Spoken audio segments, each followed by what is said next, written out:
Question number कौन सा करना है अपने को? थर्ड। निकालो third question.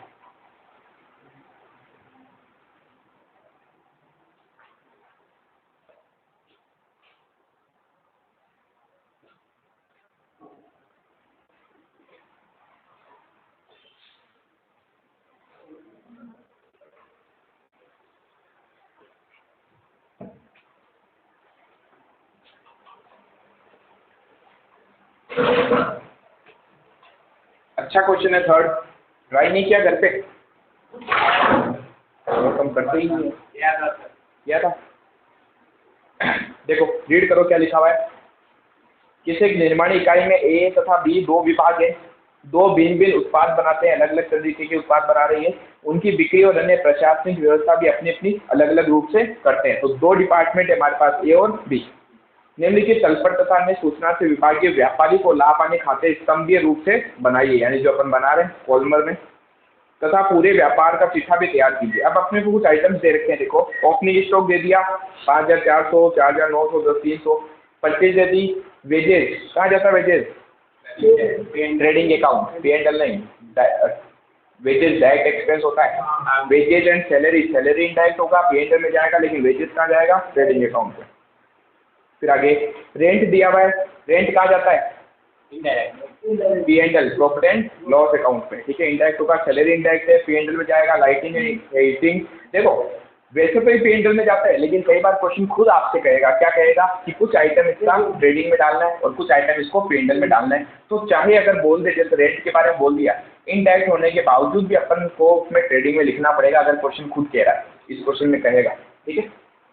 Lighting and heating, discount allowed and receive, तो देखो ये टोटल अमाउंट दिया हुआ है, इसको नोटिस करना। इसने अलग अलग नहीं दिया है और बी का, हमें अलग करना पड़ेगा, ठीक है। तो अलग अलग करने के लिए आपको बता रखा है ऐसे एक्सपेंस जिनका रिलेशन सेल्स के साथ होता है, उसको सेल्स के रेशियो में बांट दो। सेल का रेशियो बनेगा हमारे पास में, बैठो स्थान ग्रहण करो। ऐसे कुछ एक्सपेंस जो एरिया के हिसाब से बढ़ते हैं, जैसे हमने लास्ट टाइम एग्जांपल पढ़ा था डेप्रिसिएशन ऑन बिल्डिंग। तो बिल्डिंग जो है वो एरिया के हिसाब से यूज होती है। ए डिपार्टमेंट कितनी बिल्डिंग यूज ले रहा है, बी डिपार्टमेंट कितनी यूज ले रहा है ना संदीप? हाँ, तो उसके हिसाब से अपन क्या करेंगे, एरिया में उसको डिस्ट्रीब्यूट करेंगे। तो कुछ एरिया के बेस पे, कुछ सेल्स के बेस पे, ज़्यादातर आपको सेल्स के बेस पे मिलेंगे पॉइंट, ठीक है। और एरिया के बेस पे, और तीसरा क्वेश्चन खुद आपको बता देगा एक रेशियो, ठीक है। जो क्वेश्चन बताएगा उस रेशियो में हम क्या करेंगे, उसको डिस्ट्रीब्यूट कर देंगे क्वेश्चन का रेशियो में। चलिए तो अब आगे स्तंभ रूप से बनाइए, हो गया। एडवर्टाइजमेंट कैरीज इनवर्ड, इनवर्ड है ट्रेडिंग अकाउंट के अंदर आता है हमेशा, अगर ना कैरीज आउटवर्ड होता तो सेल्स में आता, ठीक है। डायरेक्ट एक्सपेंस होता है inward. Furniture and fitting assets है, एसेट्स सीधा बैलेंस शीट में जाने वाली है, कहीं ट्रेडिंग P&L में नहीं आएगी, ठीक है। Furniture and fitting, plant and machinery, debtors and creditors. Drawing, drawing का क्या करेंगे, कैपिटल में से माइनस कर देंगे। कैश इन हैंड और कैश एट बैंक, उस साइड अपने को दिया हुआ, एक तो सेल्स और दूसरा कैपिटल है। हाँ क्लोजिंग, क्लोजिंग नहीं है, ये ओपनिंग है, इसमें आप एडजस्टमेंट करेंगे अपन, ड्राइंग लेस करना और ये सब करके फिर जो आएगा ना वो क्लोजिंग हो जाएगी। अब इसमें जो पॉइंट दिए ना वो सबसे इंपॉर्टेंट पॉइंट है, ये पॉइंट पढ़ना 1 बाय 1 करके, इसलिए मैं सबसे पहले एक वर्किंग नोट ही बनाऊंगा। क्वेश्चन नंबर है हमारे पास में थर्ड, इंपॉर्टेंट मार्क करना है इसको, क्वेश्चन नंबर 3 को। तो देखो क्या कह रहा है, फर्स्ट पॉइंट, किराया यानी रेंट, रोशनी और उष्णता, क्या होता है ये, लाइटिंग एंड हीटिंग, क्या दिया होता है पीछे का विभाजन पहले निर्माणी और कार्यालय, दो वर्ड लिखे इसमें। निर्माणी, निर्माणी का मतलब समझते हो, फैक्ट्री के अंदर जो डायरेक्टली प्रोडक्शन से रिलेटेड है, और फैक्ट्री के अंदर जो एक्सपेंस होते हैं वो जाते हैं ट्रेडिंग अकाउंट के अंदर। तो पहले क्या कहना चाह रहे थे, पहले तो इन खर्चों को ट्रेडिंग और प्रशासनिक बोला, दूसरा कार्यालय, कार्यालय नहीं ऑफिस, ऑफिस के खर्चे हमेशा डाल रहे हैं प्रॉफिट एंड लॉस में। तो कह रहा पहले तो उन खर्चों को ट्रेडिंग और P&L के हिसाब से अलग करो, और फिर उसके अंदर ट्रेडिंग में भी A डिपार्टमेंट का अलग होगा, B डिपार्टमेंट का अलग होगा। तो पहले तो टोटल खर्चे को इस दोनों में डिस्ट्रीब्यूट कर दो, किस रेशियो में, 3:2 में, और उसके बाद जो खर्चा आएगा उसे तत्पश्चात दोनों विभागों में 2:1 में बांट दो। आ रहा है? तो पहले तो ट्रेडिंग का खर्चा अलग, फिर P&L का अलग, फिर इसके अंदर A का अलग और B का अलग, इसमें भी A का अलग और B का अलग, ठीक है। तो जो पॉइंट बोला ना, पहले तो अपन इसको सोल्व करते हैं।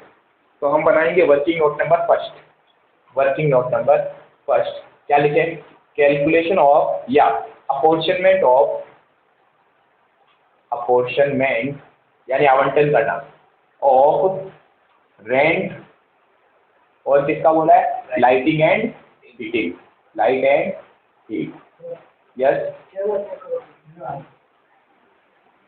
लाइटिंग एंड हीटिंग का हो गया।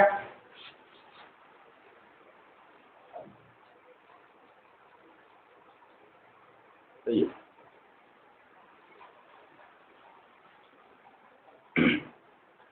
अब देखो सबसे पहले तो अपने को क्या करना है, इसको निर्माणी यानी कि कह सकता हूँ ट्रेडिंग अकाउंट के अंदर आने वाले खर्चे और फिर प्रॉफिट एंड लॉस में आने वाले पहले। तो हम सबसे पहले क्या काम करते हैं, रेंट को डिस्ट्रीब्यूट करते हैं। इसका रेशियो इन्होंने दे रखा, रेंट देखो टोटल कितना था, रेंट था हमारे पास टोटल 1870। इससे पहले निर्माणी और कार्यालय में बांट दो, हमने कहा ठीक है। तो 1870 रुपये को मैं 3:2 में बांट दूंगा, ठीक है, रेशियो दिया हुआ 3:2 इन्होंने, बांटो देखो कितना आ रहा है, 1870 डिवाइड बाई 5 इंटू 3, 1122 रुपये ट्रेडिंग में और 748 रुपये प्रॉफिट एंड लॉस में। फर्दर इसको क्या करना है, ए डिपार्टमेंट में अलग और बी डिपार्टमेंट में अलग। इसी तरीके से प्रॉफिट एंड लॉस में भी तो मुझे 2 डिपार्टमेंट बनाने पड़ेंगे, ए डिपार्टमेंट अलग और बी डिपार्टमेंट अलग, समझ गए। तो ये अपने को करना है। अब इस एक्सपेंस को ए और बी डिपार्टमेंट में किस रेशियो में डालना वो बता रखा है। क्या एडजस्टमेंट आउटस्टैंडिंग वगैरह कुछ है क्या? हाँ, इसमें कुछ आउटस्टैंडिंग वगैरह भी, एक बार पूरा क्वेश्चन ही पढ़ लो। अन्य व्यय को उपयुक्त आधार पर, उपयुक्त आधार मतलब समझते हो, सूटेबल बेसिस पर, जो आपको लग रहा है कि सेल्स से रिलेटेड है तो सेल्स के रेशियो में बांटना पड़ेगा, कुछ परचेज के रेशियो में बांटने पड़ेंगे, ठीक है। नेक्स्ट पॉइंट, किराया 370 रुपये पूर्वदत्त है। चलो पहले तो उसका एडजस्टमेंट करना पड़ेगा फिर बांटेंगे, अपन डायरेक्टली बांटने लग गए। पहले बात करते हैं रेंट की। बताओ रेंट का टोटल खर्चा कितना दिया हुआ, 1870। अब क्वेश्चन क्या कह रहा है ये पूर्वदत्त, पूर्वदत्त मतलब समझते हो, प्रीपेड, प्रीपेड ऐड होता है कि लेस होता है, लेस होता है। पता है क्यों? क्योंकि कोई खर्चा जो इस साल का है नहीं, आपने पहले ही पे कर दिया। तो हम तो इस साल के एक्चुअल प्रॉफिट एंड लॉस को जब निकालेंगे तो जो खर्चा हम अगले साल का है वो अगले साल में डालेंगे, इस साल में थोड़ी। अगर आपने इस साल पे कर दिया तो इसमें जुड़ा हुआ है, हमें यहाँ से हटाना पड़ेगा, हमें सिर्फ करंट ईयर के चाहिए, ठीक है। तो माइनस कर देंगे यहाँ से अपन क्या, प्रीपेड एक्सपेंस 370। और कुछ है क्या पॉइंट? जबकि रोशनी और उष्णता के 180 रुपये चुकाने बाकी हैं, यहीं पे लिख दूं, अपन इसको ऐसे भी पता है, रेंट लाइट एंड हीटिंग, ये अपने को एक्सपेंस गिवन जो है वो कितना है 1870, और लाइट और हीटिंग का देखो कितना दिया हुआ है, लाइटिंग एंड हीटिंग का दिया हुआ 420, ये अपने को दे रखा है। फिर इसमें से प्रीपेड अगर है तो प्रीपेड को तो अपन क्या करेंगे, माइनस करेंगे 370। वो प्रीपेड था क्या, वो आउटस्टैंडिंग था, ठीक है। तो यहीं पर आउटस्टैंडिंग क्या करते हैं, ऐड। पता है क्यों? खर्चा तो इसी साल का है, आपने अभी तक पे नहीं किया, पे नहीं किया तो क्या हुआ, खर्चा तो है कि नहीं इस साल का, यस, इसलिए आउटस्टैंडिंग को एक ऐड करते हैं, आउटस्टैंडिंग। यहाँ है ही नहीं, वहाँ पर है कितना, 180। नेक्स्ट पॉइंट भी पढ़ लो, कुछ और तो नहीं है। स्कंद निर्माणी में और फर्नीचर कार्यालय में काम आते हैं, तो उसने एक पॉइंट क्लियर कर दिया, मतलब संयंत्र जो स्टॉक नहीं, ये संयंत्र था स्कंद नहीं, संयंत्र यानी कि प्लांट, प्लांट कहाँ यूज आता है, फैक्ट्री के अंदर। निर्माणी का मतलब फैक्ट्री हो गया, और फैक्ट्री में आने का मतलब है वो जाएगा ट्रेडिंग अकाउंट में। तो ट्रेडिंग, इसके ऊपर अगर डेप्रिसिएशन चार्ज करना अपने को तो ये कहाँ पर आएगा, ट्रेडिंग में।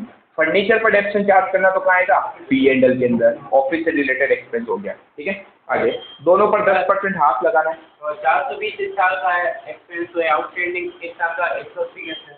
420 तो अपन पे कर चुके हैं, ये जो दिया हुआ है ना, ये क्या बता, अपन ने चुका दिया। अब आप खुद सोचो, हमने 1870 रुपये चुकाए, उसमें से 370 एडवांस में चुका दिए, तो क्या वास्तव में इस साल का खर्चा बढ़ा? एडवांस का मतलब क्या, अगले साल का खर्चा इस बार पे कर दिया। इसलिए हम कहेंगे हमारा एक्चुअल में इस साल का खर्चा होना कितना चाहिए था, होना तो चाहिए था 1500 रुपये से, हमने 370 एडवांस में चुका दिया। अब आप खुद सोचो, ये खर्चा अगले साल का है तो अगले साल की इनकम में से माइनस होना चाहिए। अगर मैं अपना खर्चा यहाँ पर 1870 मान के लिख दूँ, गड़बड़ हो जाएगी। मेरा खर्चा तो वास्तव में एक साल का कितना है, 15 से आएगा। इसी तरीके से यहाँ देखो, हमने चुका दी 420 को, और फिर क्या है 180 अभी भी चुकाने बाकी है। लेकिन खर्चा तो इस साल का है। तो इस साल के एक्चुअल प्रॉफिट एंड लॉस की जब मैं कैलकुलेशन करूंगा तो मैं तो 600 लिखूंगा ना कि मेरा खर्चा इस साल का तो 600 था। तो हम जब प्रॉफिट एंड लॉस निकालते हैं ना तो ये नहीं देखते हैं कि खर्चा हमने जेब से दे दिया या नहीं दे दिया, हम तो ये देखते हैं खर्चा हो गया ना। अब बताओ, जैसे हमने अपने घर में शादी वगैरह होती है, 5 लाख रुपए का हमने उधार में ले लिया, ठीक है, किसी से माल वगैरह मंगवा लिया। अब मैं क्या बोलूँ, इसका पेमेंट मैंने अगले साल किया, इस खर्चे को क्या अगले साल के ट्रेडिंग पीरियड में डालूंगा? खर्चा तो इस साल का था ना, चाहे आपने पे किया या नहीं किया, इससे मतलब नहीं होता है। खर्चा इस साल का तो इस साल ही लिखा जाता है, ठीक है। और कोई खर्चा अगर अगले साल का है, आपने इस साल चुका दिया, तो मैंने क्या कहा, पेमेंट मायने नहीं रखता है जब आप प्रॉफिट एंड लॉस निकालते हो। मायने क्या रखता है, वो चीज़ है कब। खर्चा अगर अगले साल का चुका इस बार किया तो हमने कहा ये खर्चा अगले साल की इनकम एंड लॉस में से एडलेस होना चाहिए, अगले साल करेंगे, इसलिए मैं यहाँ से हटा देता हूँ। अगले साल ही जुड़ जाएगा, पता है, अगले साल जब जाएंगे ना तो यही चीज़ अगले साल में ऐड हो जाएगी। और यहाँ पर 600 रुपये हमारा एक्चुअल खर्चा होना चाहिए था। तो पहले तो हमने एक खर्चा निकाल दिया। अब इस खर्चे को ट्रेडिंग और P&L में बांट देते हैं। ट्रेडिंग का खर्चा और यहाँ पर P&L का खर्चा। ट्रेडिंग और P&L में बांटने का रेशियो दे रखा है क्वेश्चन में, कितना, 3:2। 1500 को अगर मैं बांटूँ 900 और 600, तो 900 तो आ जाएगा ट्रेडिंग में, 600 आ जाएगा P&L में, और यहीं से इसको डिपार्टमेंट में डाल देते हैं। ये लो, ए डिपार्टमेंट, बी डिपार्टमेंट, जिसको 2:1 में बांटना है, ये क्वेश्चन है, रेशियो दिया हुआ। तो पहले तो उसने क्या बोला, इस खर्चे को ट्रेडिंग P&L में बांट दो 3:2 में, 3:2 में हमने बांट दिया। फिर क्वेश्चन ने क्या बोला, अब इस खर्चे को वापस ए और बी डिपार्टमेंट में भी तो बांटना है। ट्रेडिंग में 2 डिपार्टमेंट काम करते हैं, P&L में भी 2 डिपार्टमेंट काम करेंगे। दिया हुआ है क्वेश्चन में, देखो 3:2 के जस्ट आगे। तो 600 तो आ गया ए का और 300 आ गया बी का। इसको भी 2:1 में बांटते हैं, ए और बी में, 400 200। इसी तरीके से यहाँ करना आपने को। इस 600 को भी ट्रेडिंग और P&L में बांटना 3:2 में। तो 3:2 में अगर मैं बांटूँ तो 400 रुपये तो आ जाएगा इसमें और 200 रुपये आ जाएगा, नहीं तो दो रहेगा, 360 रुपये, 360 और 240। फिर फर्दर इसको बांटो ए और बी डिपार्टमेंट में 2:1 में। समझ पा रहे हो ना। तो मैंने ट्रेडिंग और P&L में तो किस रेशियो में बांटा, 3:2 में। फिर मैंने इन दोनों में बांट दिया 2:1 में। तो 360/3 × 2, 240, 120।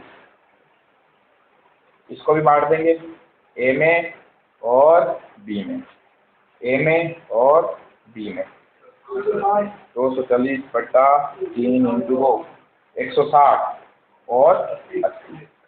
ये अभी हमने खर्चे को डिस्ट्रीब्यूट किया। पहले तो ये वर्किंग हो तो सालों फर्स्ट, फिर आगे चलते हैं। तो सालों कोई दिक्कत नहीं, मैंने स्टार्टिंग में लिखा है। चलो तो ये एक्सपेंस बांट दिया अपन ने। अब आगे चलते हैं। अब अपन बना लेते हैं सबसे पहले क्या, ट्रेडिंग अकाउंट।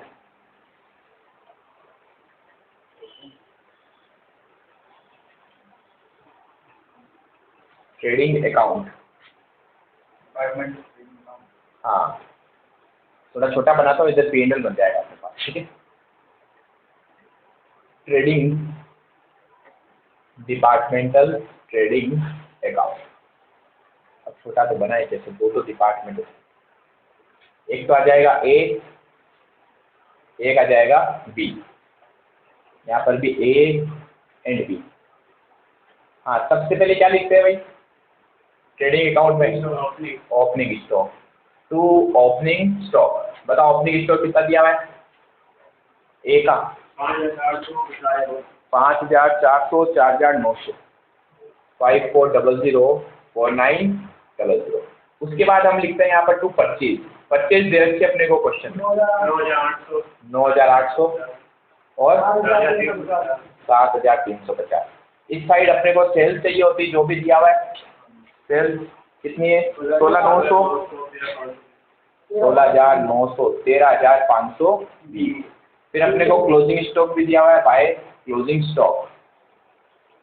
क्लोजिंग स्टॉक देखो पीछे ये रहा, अंतिम स्कंद 31 मार्च 2018 को 2,748, 2,748 और 2,400, 2401। ठीक है। अब अपने को डायरेक्ट एक्सपेंस ढूंढने एक तो, और एक इसने जो रेंट वाला ये बोला था ना कि निर्माणी व्यय यानी कि ट्रेडिंग में जाएगा वो वहां से निकालना है। पहले तो डायरेक्ट एक्सपेंस ढूंढ लेते हैं। इसमें क्या क्या, एक तो वेजेस, वेजेस सीधा उठा के रख दो 2 में, 2 वेजेस कितनी है 1340, 240। और क्या इंडायरेक्ट एक्सपेंस था, और था कैरिज इनवर्ड, कैरिज इनवर्ड था 469, 2 कैरिज इनवर्ड। बताओ इसको किस रेशियो में बांटे, क्योंकि टोटल दिया हुआ है। यस, कैरिज समझते हो, माल को खरीदने के ऊपर जो गाड़ी वाला आप देते हैं ना वो कैरिज होता है, ठीक है। तो माल को खरीदने के ऊपर देते हैं तो इसका संबंध खरीदारी से होगा, परचेज से होगा, तो इसे हम परचेज के रेशियो में बांटेंगे। किस रेशियो में, परचेज रेशियो, ठीक है। अब देखो कैलकुलेटर है हमारे पास में, जब हम छोटे थे 12th क्लास में 11th क्लास में तो हम कैसे करते थे, ऐसे निकालते थे 9800 अनुपात 7 3 5 0 0 से 0 काटो इस तरीके से। अब आपको क्या करना है, जीरो तो हटा दो, कॉमन तो ये, इसी को रेशियो ले लो आप, ठीक है। और सीधा अपन को क्या करना है, इस एक्सपेंस को बांटना है। एक्सपेंस था हमारे पास 469, तो पहले रेशियो कैसे निकालते हैं, दोनों की टोटल कर लो, ये होगा 980 प्लस 735, टोटल आया 1715। तो इस खर्चे को 469 को डिवाइड बाई, या ऐसे कर लो इंटू 980 डिवाइड बाई 1715, सिंपल, ठीक है। तो 1715 को मेमोरी में डाल दो, 469 multiply 680 divide by 1715, 469 divide by 1715 into 980, तो ये आ रहा है 267.999, तो 268 कर लेते हैं, ठीक है, 268। और अब देखो इसी के आधार पर अपने खर्चा कैसे निकालें, ये जो आएगा ये 980 के बराबर है, इसी को डिवाइड में लिख लो 980, ये 980 है, तो इंटू 733 क्या होगा, ठीक है, 201 रुपये, 201। कैसे, टोटल तो 400 पहुंचता है, तो उसको रेशियो भी देना चाहिए, 980 है ना मल्टीप्लाई में, हाँ दूसरे इसका निकालने के लिए, हाँ तो वो यही तो आएगा, इसका निकाला तो ये, उसका निकाला तो इससे मल्टीप्लाई करो, सिंपल, ठीक है। अब आगे और देखो कोई डायरेक्ट एक्सपेंस है क्या। अब इसने रेंट वाला जो पॉइंट बोला था, जो हमने वर्किंग नोट नंबर 1 से निकाला है, बताना कितना अमाउंट आया था। रेंट का ट्रेडिंग अकाउंट में 900 रुपये, जिसमें से ए डिपार्टमेंट में 600 और बी डिपार्टमेंट में 300। तो क्या लिखे, टू रेंट, और इसके आगे लिखना अपने को वर्किंग नोट नंबर 1, वहां से निकाला हमने ये, ए का 600, बी का 300, और लाइटिंग एंड हीटिंग भी था, to light and heat, lighting और हीटिंग का कितना है 240 120, ठीक है। इसके अलावा और कुछ नहीं है। एक, हाँ प्लांट का यूज आया था, पता है, प्लांट यूज में आया था फैक्ट्री के अंदर, ये खुद बोल रहा है कि संयंत्र निर्माण करने में आया, तो इसके ऊपर लगने वाला डेप्रिसिएशन भी तो यही जाएगा ट्रेडिंग अकाउंट में, तो यहाँ लिखेंगे to depreciation on plant, plant का डेप्रिसिएशन कितना 420। अब देखो दिक्कत क्या है, किस रेशियो में बांटे, रेशियो क्या होगा, क्वेश्चन के अंदर ना तो अपने को एक एरिया का रेशियो दिया हुआ है कि ए डिपार्टमेंट कितने एरिया में यूज में आया, बी डिपार्टमेंट कितने एरिया में यूज आया। अगर एरिया दिया हुआ होता ना तो अपन अपने लिए इजी हो जाता, ठीक है, लेकिन एरिया नहीं दिया हुआ है, तो इसने क्वेश्चन में जो एक रेशियो दिया ना, कौन सा वाला 2:1 में जो खर्चे बांटने हैं, वही रेशियो हम यहाँ पर यूज में हुआ है, ठीक है। इस रेशियो में 2:1, तो प्लांट की वैल्यू थी हमारे पास में 4200, जिसका 10% 420 रुपये होता है। 420 को हम इस रेशियो में बांट दें तो 280 एंड 140, ठीक है, बस और कुछ नहीं था।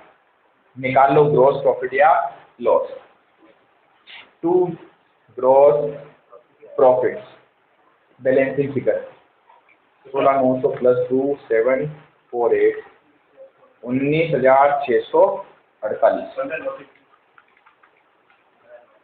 15,900, 19,648, 15,921, इसमें से जो भी खर्चे माइनस कर दो कितना है 1720 और इसका 2600।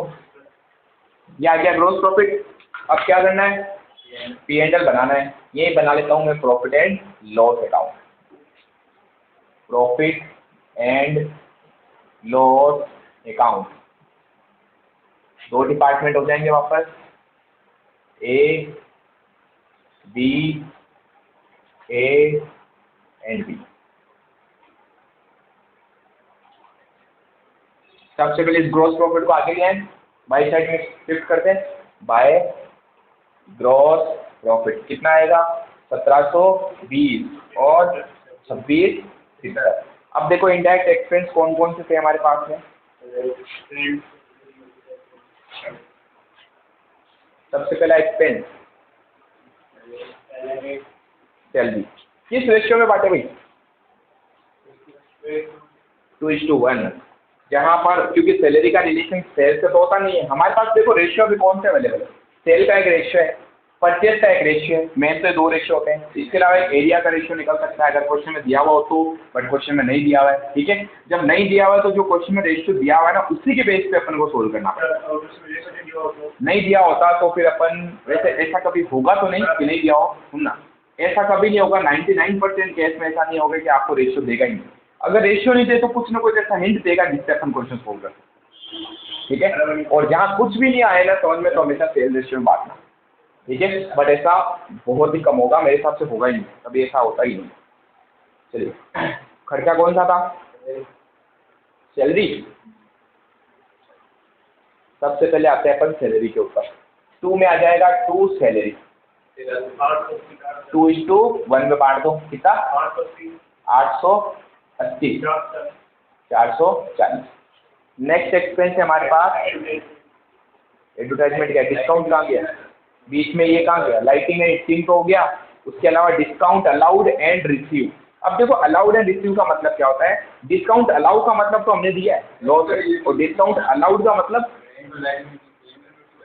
कौन सा, हाँ आएगा ना, रेंट यहाँ पर आएगा, टू रेंट। और इसके लिए हमने बना रखा working note number first.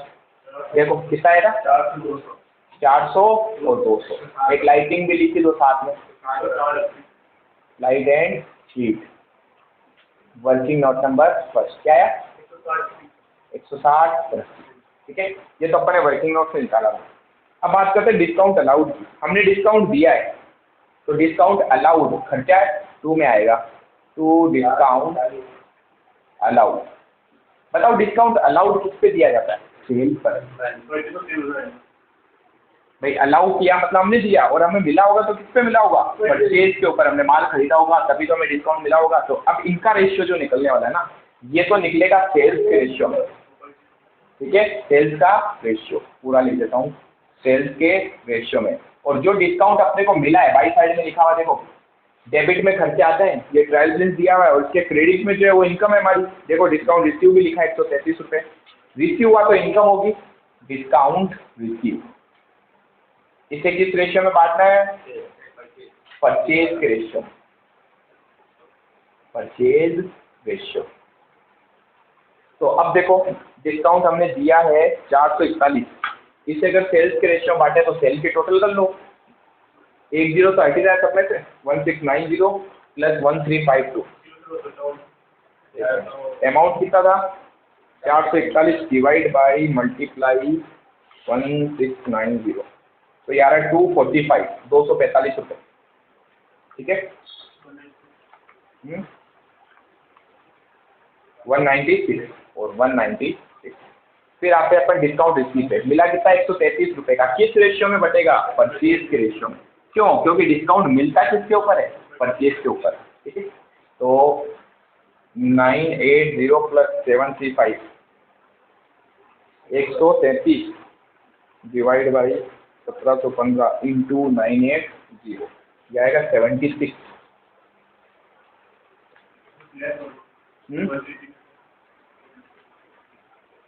57 rupees. ठीक है, शेयर कर चलो 57, 110। तो ये हमने बांट दिया डिस्काउंट रिसीव को भी। फिर आइए एडवर्टाइजमेंट, बताओ खर्चा एडवर्टाइजमेंट 2 में आएगा, किस रेशियो में बांटे, सेल्स का रेशियो। एडवर्टाइजमेंट किस पे करते हैं? माल बेचने के लिए तो करते हैं, समझ रहे हो ना? तो सेल का रेशियो कितना था अमाउंट? 738। 738 को बांट दो again 1690 plus 1352, 780 divide by 5 to 4 है 1690। तो इसे बात तो कोई दिक्कत नहीं, कैलकुलेटर है ना हमारे पास।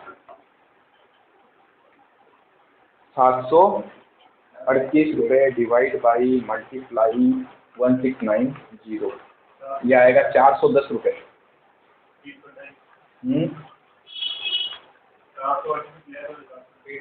328 रुपये, ठीक है। नेक्स्ट कैरेज इनवर्ड ट्रेडिंग में जा चुका ऑलरेडी, ठीक है। इसके बाद एसेट्स दे रखी है। एसेट्स पे डेप्रिसिएशन था, क्वेश्चन में बोला प्लांट तो यूज आता है फैक्ट्री में, तो हमने उसका डेप्रिसिएशन ट्रेडिंग में लिखा। फैक्ट्री के सारे खर्चे ट्रेडिंग के होते हैं। और फर्नीचर जो है वो यूज आता है ऑफिस में, जिसके ऊपर डेप्रिसिएशन कहाँ लगेगा? P&L account. तो 2 में लिखना है 2 डेप्रिसिएशन ऑन फर्नीचर। फर्नीचर था हमारे पास में 600 का 10% लग रहा था ना डेप्रिसिएशन, 10% 60 रुपये। 60 रुपये को बांट देना किस रेशियो में? जो दिया हुआ रेशियो 2:1, 60 का 40 और 20 रुपये। और बताओ आगे क्या है? बस निकाल लो नेट प्रॉफिट। अच्छा क्वेश्चन है। 1720 प्लस 76, 1796, 260 प्लस 57, 2727, 1796, 2727 क्या जाएगा?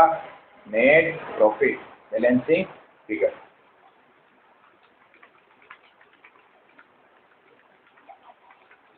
कितना आ रहा है? 1463 नेट प्रॉफिट।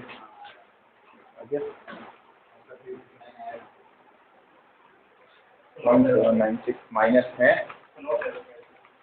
900 आएगा, यहाँ तो माइनस में जा रहा है।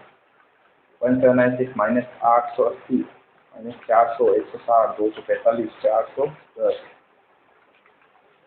यहाँ लॉस आ रहा है क्या? है ना? कितना आ रहा है? 339, ठीक है, लॉस आ रहा है। तो यहाँ तो आ जाएगा प्रॉफिट, और यहाँ लॉस आएगा। लॉस आएगा तो बाई में लिखेंगे by net loss balancing figure.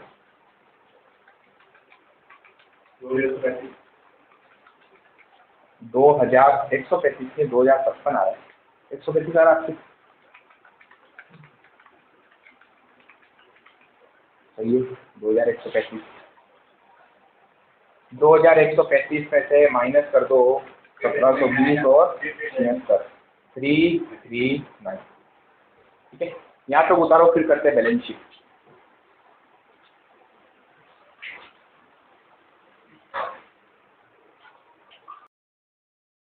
चलो हाँ स्टार्ट करते हैं। ट्रेडिंग अकाउंट बन गया, P&L अकाउंट बन गया। अब अपने को क्या बनानी है?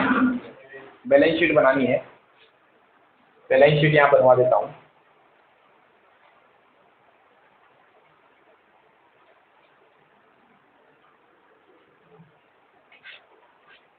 बैलेंस शीट में अपने को क्या क्या चाहिए होती है? 2 चीजें चाहिए, assets and liability. Balance sheet बड़ा हो गया क्वेश्चन काफी।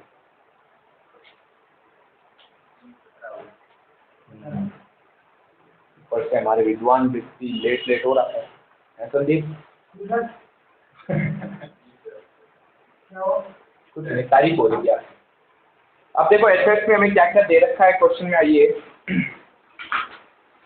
एसेट्स में अपने पास में सबसे पीछे आ जाओ, सबसे लास्ट में कैश एट बैंक। रिवर्स करना है, कैश एट बैंक कितना है? 1980 रुपये। फिर कैश इन हैंड 32 ओनली। फिर ड्राइंग्स जो है वो कैपिटल में से माइनस होने वाली है, ठीक है, तो ऊपर उस साइड में करेंगे इसको। फिर डेटर्स एसेट्स हैं, डेबिट वाला जो है वो डेटर्स हैं, क्रेडिट वाला जो है वो क्रेडिटर्स है, क्योंकि अपने को यहाँ डेटर्स है क्रेडिटर्स साथ में लिखा हुआ है, तो अपने को पता होना चाहिए डेबिट वाला डेटर्स होगा। कितना है? 1820। डेटर्स 1820 और 3737 है हमारे पास में creditor. Next plant and machine assets है, इस पे लगने वाला भी डेप्रिसिएशन। प्लांट एंड मशीन कितने का है? 4200 माइनस करेंगे इसे डेप्रिसिएशन। कितना लगा था इसके ऊपर डेप्रिसिएशन? 420 रुपए का। 3380 4200 माइनस 420 3380। फिर फर्नीचर एंड फिटिंग्स, फर्नीचर ही लिख देता हूँ ओनली में।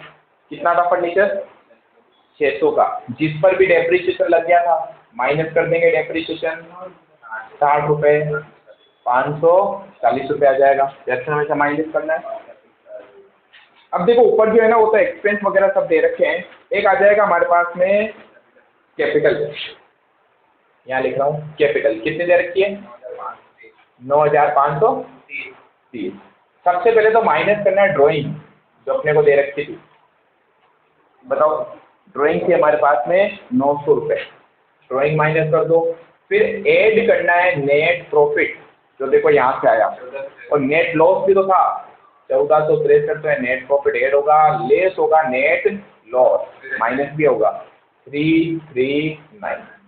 ठीक है, ए डिपार्टमेंट में प्रॉफिट आया, बी डिपार्टमेंट में लॉस आया, तो नेट अमाउंट हमारे पास 9530 माइनस 900 प्लस 1463 और माइनस 339 9754। इसके अलावा 2 पॉइंट और थे हमारे पास, एक तो आउटस्टैंडिंग और एक प्रीपेड। आउटस्टैंडिंग जो एक्सपेंस था लाइटिंग का वो तो लाइबिलिटी है क्योंकि पे नहीं किया अभी तक, पे करना बाकी है, दायित्व बन गया हमारा। तो यहाँ लिखना है आउटस्टैंडिंग, अभी आएगा लाइट एंड हीट।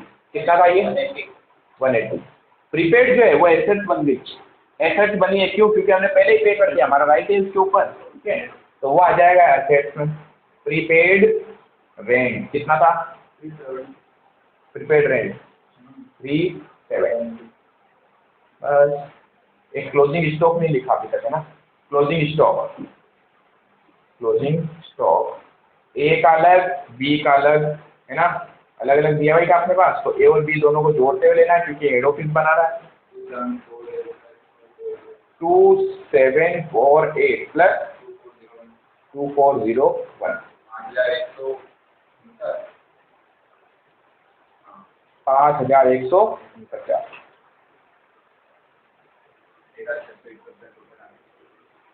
आ रहा है 1980 36 18 20 38 80 540 370 514 13675।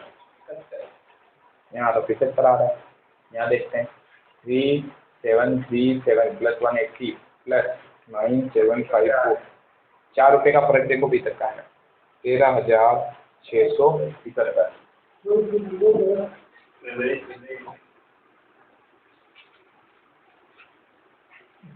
कैश नेट 36 है कि 31 है? कैश इन हैंड 32 रुपये है, और 4 रुपये का ये फर्क है। ठीक है, छापो फटाफट।